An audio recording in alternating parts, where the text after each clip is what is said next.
Now, the greatest idea of all time. Stay tuned for From the Trenches of Hollywood. Here are your guru guides from the A-list to the D and everything in between. It's Ted and Craig. Welcome to From the Trenches of Hollywood. I am Ted Davies. Hey everybody, Craig, how you doing? Great to be back. We always struggle with this opening. Seriously, maybe you've noticed, maybe you haven't. Maybe there's a delay. I don't know, but we're here. I guess our show doesn't open quite like we talk about our writing, where everything has got to be some big giant explosion or chase or something exciting. Even Right. Lee House was on last week talking about that, right? He said his words were something like, I try to make sure that my first scene is something big, memorable. It's like, of course Epic. you do. Well, He comes from this film world where, like I say, 10 pages in, you better be blowing my doors off or I'm not going to finish your script. I'm serious. I'm not trying to be harsh, but that's just in the dog-eat-dog world of filmmaking.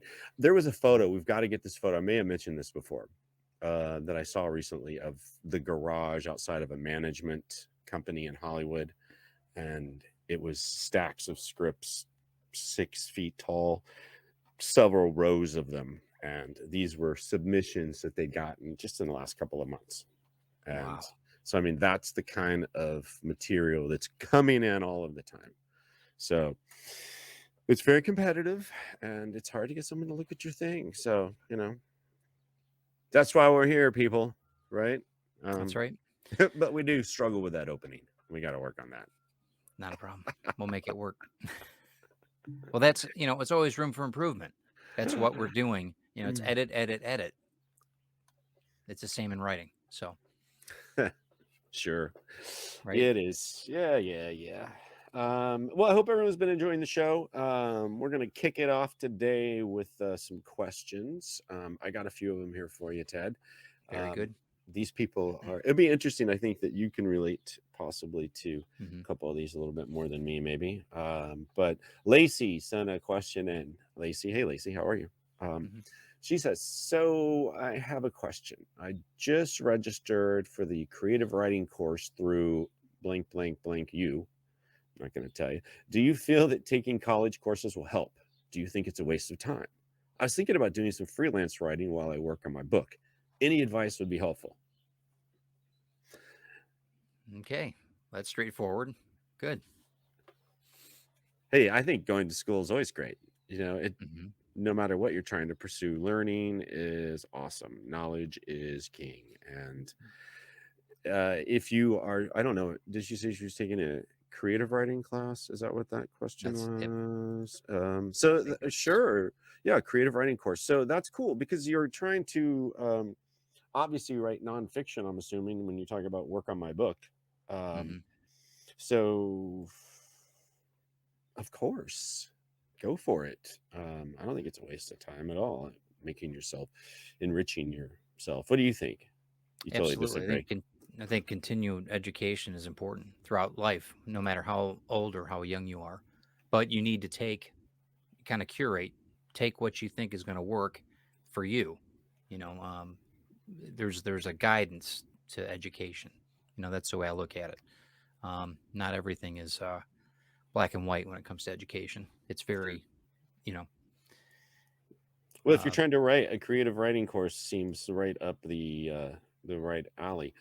It can definitely inspire you, and it can maybe help you develop your techniques or processes to get this book done that you're working on. So, no, Lacey, go for it. I think we agree on. Yeah, do it. Shoot the moon. Absolutely. Go for it. Look, I've been taking classes on and off, more on than off, since I graduated high school. And that was that was decades ago. So I love learning and broadening my, I don't want to say horizons so much, but mind, broadening my understanding of things. And so do it. Yeah, absolutely. I think that education, no matter in whatever form, whether it's vocational or higher education, whatever. I think it's ideal. Yes, definitely. Ideal. Got another one here. This is from Julia. Okay, so this is interesting. Here you go. This is straight for you, buddy. Says Julia says, "Hey, have you encountered people who discouraged you from fulfilling your writing career? How do you deal with them?" That's it. Well, I mean, yes, that answered the question quickly. Early on it's like anything. I think you have to build a thick skin. You know how that goes. No matter rejection or whatever it is. One of the best sayings I think that's driven me further is, what I would do? I love that. I love when people say that to me. You're not going to, you're never going to make any money doing this but you know what I would do? No, I really don't care what you would do. That's the first thing. Set that aside. Understand that they probably, are thinking about their lives. They're not thinking about where you are in your creative endeavors. But I mean, don't take advice from people that haven't succeeded. I mean, that's my thing. In what you want to do in life, I always strive to look at it from a standpoint of, what you can bring to the table versus who already is starving at the table. You know what I mean? You have to look at it like that. Sure. Well, it's interesting you say that. There's two ways I look at that point you made. Mm-hmm. I think sometimes there's something to be learned from people who still haven't succeeded, who are still trying. Who failed but keep going, and they've learned from that mistake. And you can learn from their mistakes as well. Trust me, there's a million of them out there. I mean, we're talking about some of ours on this show. Mm-hmm. But on the other hand, it's when it's those people who have tried, didn't give up, and then try and tell you forget about it. Yeah. They're just projecting their own experience onto you. They're not really giving you advice on how to do it differently. Mm-hmm. Then those aren't the people you should be talking to about it. A lot of times people get rained down on by their family members, though. Big time. Working in the arts is a tough thing. I've been Mm-hmm. fortunate. So this question on the family side for me, my family has always supported me in the arts. I've been in it since I was 6 years old. So it's never been a challenge on that aspect of it. I know that I got a lot of slack when I when I left college after just a semester and moved to Hollywood. They're like, "What are you doing? At least get your education." Yeah. I'm like, "Yeah, I don't need it for what I'm doing." But I was stupid teenager, and I don't regret it. But now we're going back to that first question. Always continuing my education all my Yeah. life since then. But yeah, don't let people discourage you from what you want to do. As they say, it's you just do it. Just keep doing it. And if you find that you're in a position to where people that are around you that are constantly downing what you're trying to do, not doubting, but putting it down or not, maybe it's time to, circle the wagons a bit and get some help as far as have other people that are more positive in your life, maybe get them involved. Reach out to the forums, to the, podcasts like this, things that are going to be more positive in your life. And I'm not saying yes men or yes women, but get something that's going to be a positive reinforcement. In my life too, family has been very, very good. And it's been very frustrating too. It's an even keel on both sides. It just depends on where everybody is in their lives and, what's expected of you, I guess, what the norm is. But, you'll find your path. But I wouldn't, unless you're going to have those people, maybe if people are paying your bills, maybe you should listen to them. But I'm saying if they aren't paying you bills, maybe you should, come up with your own strategies and your own mindset. But go for it. Absolutely. Good question. Talking about a couple of elements there that we'll be talking about a little bit later too. We're going to put a pin in your question, Julia, because some of the ways to deal with this we're going to talk about in a minute. But yeah, great advice, Ted. Go for it. One more question here. This comes from Jack. Okay, this is an interesting question. And he asks, he says, "Hello, when your story contains a scene of particular evil doing, and you do not want to teach your readers how to do that thing, how would you write it in the scene? There's a character who's doing an evil magic ritual, and I need to write it in without describing the details, but I still need to explain to the reader what the character is doing. It is an intro to the story." Okay, so I have a couple of questions for that. First off, some parameters. One is, who is the audience? Why are you so worried about teaching what you're putting in this? And if you're not writing it as an instruction manual, you can just make up these things. You don't need to be as completely accurate as real life, unless this is supposed to be some fact-based element. But then you want to put those things in. You want to be as close to reality as you can. So my question is, what is this for? What kind of genre? Is this a fictional piece? And if so, who's the audience? And if you're worried about children, I mean, that's the thing. What are you worried about? Are you worried about children learning this, or are you learning about letting out some evil secrets that you're keeping? what what are you trying to hide here, Jack? So I think that there are a number of ways you can do it. Look, you can change what the real situation is, and substitute it with other actions that might not be as brutal if there's brutality involved. You could also just keep it in and not actually show what is happening. One of my favorites is this, and who's great at writing this is Rolf Konevsky, who we had on. So he has got some great stuff, but he is a master. I say watch a Rolf movie, watch a few Rolf movies, and you'll see he is a master at concealing activity that you don't have to see the graphic brutality of, but you fully understand what's going on, and you get the reflex, the reaction, the repercussion, all of that. And he's great at it. So in a film, it's a little different. You can direct the audience's eyes exactly where you want to go, and with sound and things happening, you can still put it into their mind. I think that in a book you can do the same thing. It just really comes down to how you create that environment where the reader is.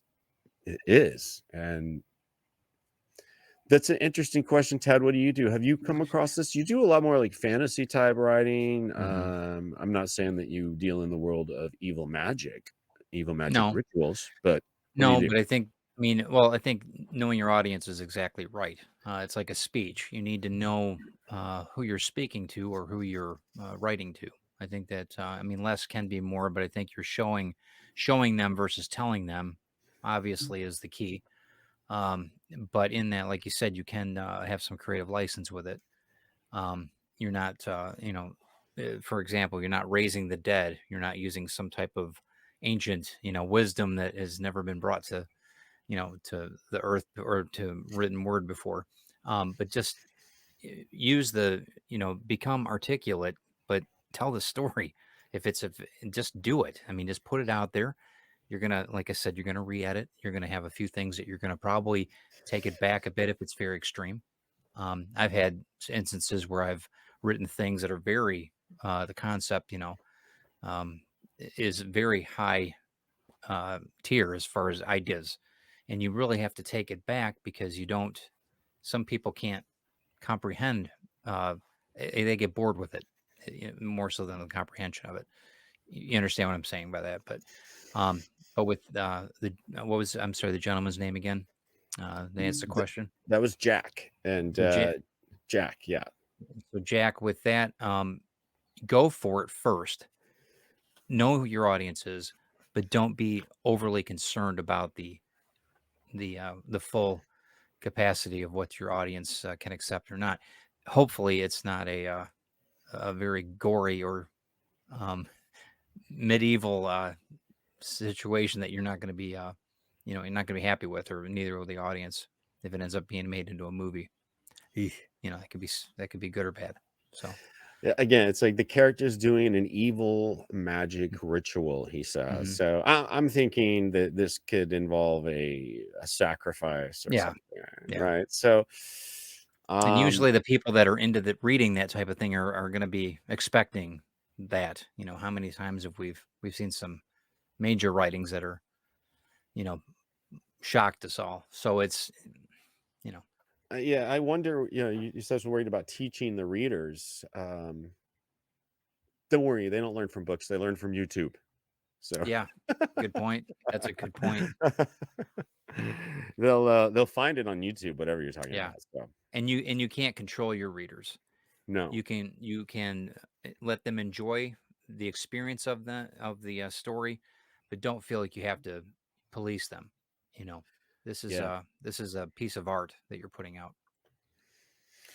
So that's it for questions today. Good Those are ones good though, questions. huh? Those are Very excellent. Yeah. good. Very good. So I mentioned earlier, Julia, gonna put a pen in yours. She was the one asking about Hmm. the negative people. Hmm. And how do you deal with negativity? How do you deal with stress? You're gonna find out today on this edition of the Writer's Toolbox. Right? What are we talking about Right. today? We're talking about stress relief. And Sure. Who can't use that, right? yes, absolutely. The five steps to it. Right. Yeah, well, I think there's a lot of different techniques Yeah. for stress relief. And some people when they think about stress relief, they think about the taking a vacation. Yeah. But this is more the stress relief for the moment. You're caught in that moment of stress, that moment of not feeling creative, hit a writer's block, hit that wall, as they Hmm. say, and you're feeling it. Where Yeah. I get it right back here in Yeah. between my shoulders. I'm the worst at that. I Hmm. probably have the worst posture. That's fine. But when I'm working and working and working, Yeah. and when I get stuck, that's where it starts hurting Yep. on me. But Yep. so stress, dealing with stress comes from negative people. Stress comes from negative reviews. Stress comes from notes. Let's be honest. No writer says, "Oh my God, please tell me what I need to change in this because I am horrible." Okay. Maybe in the beginning they might kind of say that, but they don't honestly believe that, or they wouldn't be writing. So it's that can be stressful. Getting that feedback, waiting for that feedback, Yes. struggling to sleep because you're thinking about your story and how you're going to get from here to here, or change this or change that, or Hmm. meet a deadline. I mean, there's just a numerous things. Trying to find the time to write, that can be stressful. Life has got a few A- stressors. Absolutely. And a lot of it is the way that we handle it. Period. A lot of it is self-induced when you look at it. So, and that's a Sure. hard thing, though. It's a hard thing to diagnose. You know.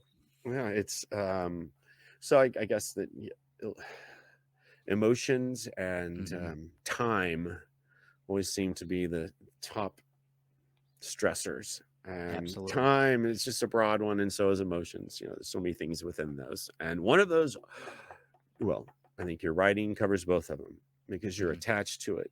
It is emotional. That's why you have so much invested in it. That's why you Yeah. sometimes stay up at night trying to That's why the figure out what your anxiety levels are high, and yeah, because it's a passion. Yeah. yeah. Yeah. And then it also comes down to a time thing, from Hmm. finding the time to deadlines. And it's a very time consuming uh, profession as well. Just like any Absolutely. job, you've got to put the time in. This is not a hobby for some of us. It's what you do. And so there's a lot of stress involved. So what we're talking about today, right? That's right. Um, so what do you got for us? So you were talking about those five. There's these five elements of stress relief Hmm. that you can do right from where you are sitting. You don't have to go Book to a some. flight to Hawaii or whatever. Yeah. Yeah, that's Or a get good the idea. scotch out of the I can't think right now. Out of the bar, you Yeah. can just, this is what you I can do straight so away. you These are the, yes. I see you're taking a shot at me here on two levels here. We'll get into that no, not at after. all. No, it's But good. okay, so where are we at here? Number 5. What do we got? Number 5, you're stressed out. What do you do? What's number 5? Where do we start? Number 5, breathe. We all need air. This is part of our life cycle. This is what we do. We breathe. And a lot of that, some people hyperventilate if they don't know how to breathe properly. You always seen the proverbial brown bag in people, the old movies, you always see them put a brown bag over their face to catch their breath. And, mine is a very easy meditative breath. It calms the heart down and it's real simple. You stop, take a break for a minute, close your eyes. As long as you're not driving, you need to be sitting down. Just sit down, relax for a minute, breathe in for 4 seconds, hold it for 8 seconds, then breathe out. You do that several times, it will get your heart rate down and you'll get under control. Okay, Usually I do that let's about do 4 it. times. Let's do it. Let's do it. Okay. Lead us through. Here we So, go. are you ready? All I'm right. ready. So you breathe 4 seconds. 1, 2, 3, 4. Hold it in. 1, 2, 3, 4, 5, 6, 7, 8. Blow it out. Then repeat. Inhale. 1, 2, 3, 4. Hold it. 1, 2, 3, 4, 5, 6, 7, 8. Let it out. Got it. Usually twice helps. And then from that point, see how you're breathing. See No, if it just takes a couple seconds. I can But feel it already, that breathing, a deep breath. You hear that all the time, take a deep breath. And that yep, really does work. And just I want to throw out there, we are not medical professionals by any no, means. not at all. We are just talking about talking points made in Mhm. the webiverse, and we're going to just kind of throw them out there. But that one works for me. I do a lot of breathing like that too. I know Me some too. people who Yep. like to do a lot of meditation. Mhm. So in that That's a big one for me. So yeah. Yep. so which I know works, and we're not even going to get into that. That's a whole nother show. I would really Mhm. like to get someone on to talk about that, because it Yeah. is I'd like to learn more about it myself. I think I do There's a my real own. science. Yeah. Yeah, I'd like to get some more advice on it. So another show. So breathing, take a breath and helps you relax. That definitely takes the stress away. Number 4, what do you got for us? Internet break. Get away from the internet. Yeah, there's a lot of stress on the internet, on every Yes. single site that you go to. It doesn't And matter. every level. Every level. Not checking your email first thing in the morning helps. Just taking a break from being on the internet for a little while. If you're on Facebook for say 15 minutes or whatever, maybe you should take a break. I know some people get in there and it's 2 hours later. YouTube, you name it, news, all of it, just boom, boom, boom. Take a break from it. Get away from it. Get away from the phone. Yeah, the social media is always a killer for a lot of people. And it's Yeah. one of those distractions. Like we were talking about the tools that you can use when you're writing, and that can lock you out of those things while you're working. So you don't get Yes. that distraction to go back and follow some thread on social media. But yeah, a break from the internet, ideal. And it's not always social media. I find myself falling down rabbit holes, reading news stories, then the links to another Yes. one, and links to Yep. another one, and I just keep following them, Hmm. which I enjoy. But it's just sometimes can stress you out. There's a lot of these A lot of stories stuff are, going. Yeah. yeah, major stories, and don't read the news, but yeah, break from the internet. Great one. Great tip for anybody out Hmm. there. Big time. You hear that, Big time. Mom? Get off Facebook. Okay. All right. What's number 3? Okay. Number 3, perfectionist. Perfection does not exist. Uh, we deal with perfection as artists. I try to strive for it, but it's unachievable. And it is a completely ruthless thing to do to yourself.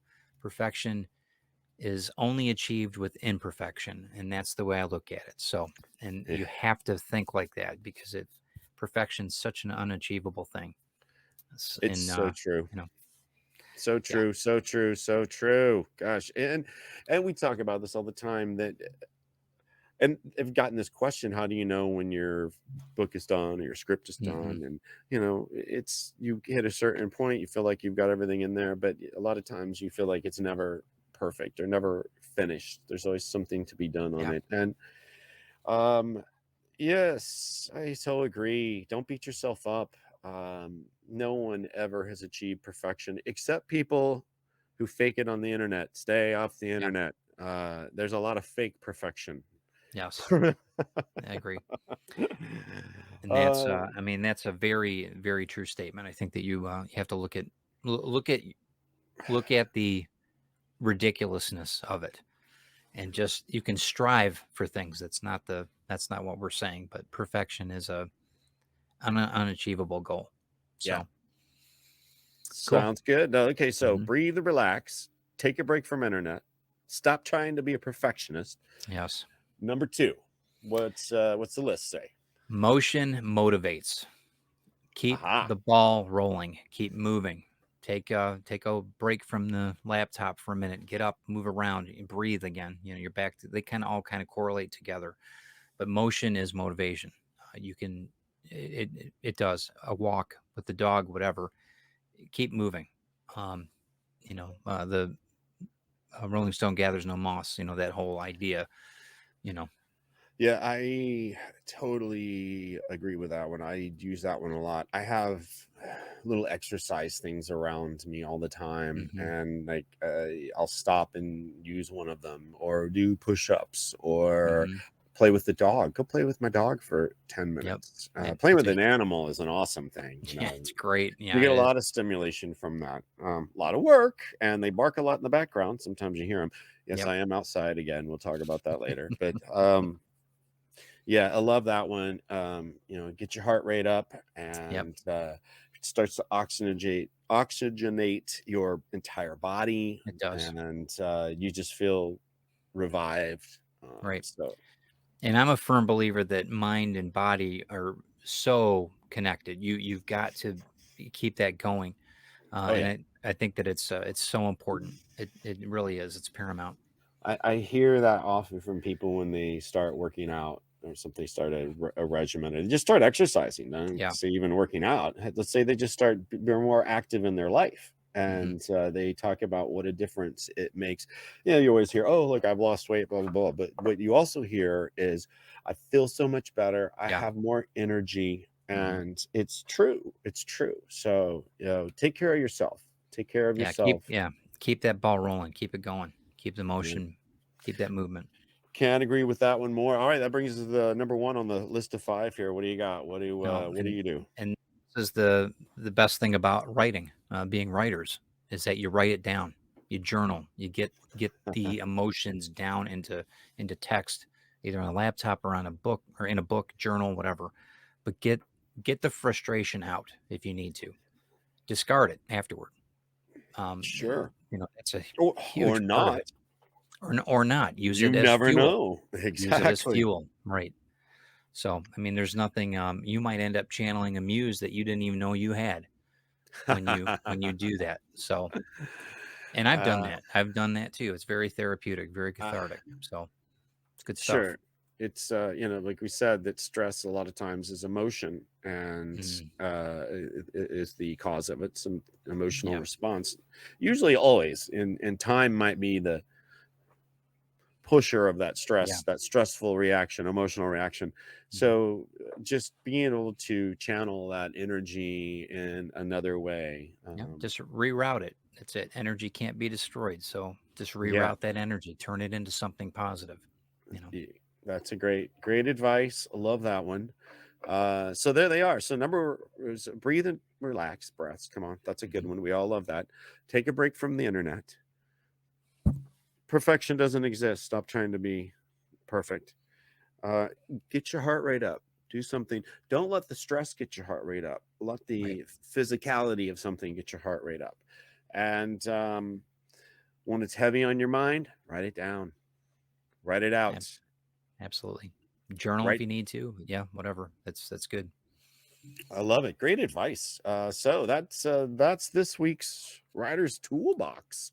Good stuff. I It's like it. great. Yeah. It's a great techniques. Yep. I look forward to next week's. Not really sure what it is yet, but we'll find out. It's going to be good. I hope you guys are enjoying those. These are good tips we're giving you along the way. Look, so we've got you set up with software. We've got you set up with tools to write on. We've got you set up with some of the little bells and whistles on the outside to keep you on track. And all these things really, I mean, some of them you have to pay for, but there are everything we just told you here today, free, not a penny to do any of these things. So I hope you can write them down and take advantage of them. Send us a message. You know how to get a hold of us. You can see at teddaviesartistry.com or at Craig Hall E. Wood on Instagram. Also, you can see below here. You can get us at Facebook at From the Trenches of Hollywood, and our show Instagram at Trenches or Hollywood Trenches. There it is. Yep. Hollywood Trenches. All right, great. So send us those questions, comments, messages. I'll tell you what, I've been reading a lot of comments though, and a lot of people are asking for story ideas. It's like, yeah, right. I'm stuck. I want to write a book. Do you have any ideas? Prompts, please. Yeah, no. Sorry. I don't have any that I'm throwing away at the moment, but when I get some, I'll put it out on the show. We'll do a writing prompt, see who answers, submits, and that might be a fun thing. Group project we can do. Gosh, looks like we're just about out of time here. I apologize. I am outside again. You probably heard airplanes, helicopters, dogs, pool men, trash trucks, and everything else out here. But I'm live from the Mimosa Social Club today. And good. It's a great place. Been there. Fantastic. Thank them for hosting me. And I don't know, one of these days I'll be back inside. I'm going to be on the road next week. Hopefully we'll be doing a show from the road and getting in some of my best stress relievers and fill you in on all that later. Hint, hint. I will be on a plane soon. So we got to get out of here. Got to write. Show. Yeah, he's got to write. I've got to get off and get ready. Safe travels, bro. Yep. So yeah. Yep. See you all got next it right, time. man. Got it right. Get to writing, guys. See you soon. We'll see you.